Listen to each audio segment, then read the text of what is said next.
Est-ce qu'elle a oublié d'où elle vient? Quand Mohamed dit ces mots, il parle de l'Algérie. Il en veut aux sœurs de Naïma et à leurs cousines d'avoir oublié un pays qu'elles n'ont jamais connu. Et lui non plus d'ailleurs, puisqu'il est né dans la cité du Pont-Ferron. Qu'est-ce qu'il y a à oublier? Bien sûr, si j'écrivais l'histoire de Naïma, ça ne commencerait pas par l'Algérie. Elle naît en Normandie. C'est de ça qu'il faudrait parler. Des 4 filles de Hamid et Clarisse qui jouent dans le jardin, des rues d'Alençon, des vacances dans le Cotentin. Pourtant, si l'on en croit Naïma, l'Algérie a toujours été là, quelque part.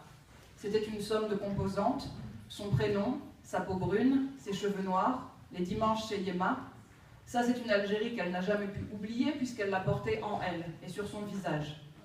Si quelqu'un lui disait que ce dont elle parle n'est en rien l'Algérie, que ce sont des marqueurs d'une immigration maghrébine en France dont elle représente la seconde génération, comme si on n'arrêtait jamais d'immigrer, comme si elle était elle-même en mouvement, mais que l'Algérie est par ailleurs un pays réel, physiquement existant, de l'autre côté de la Méditerranée, Naïma s'arrêterait peut-être un moment et puis elle reconnaîtrait que oui, c'est vrai, l'autre Algérie, le pays, n'a commencé à exister pour elle que bien plus tard.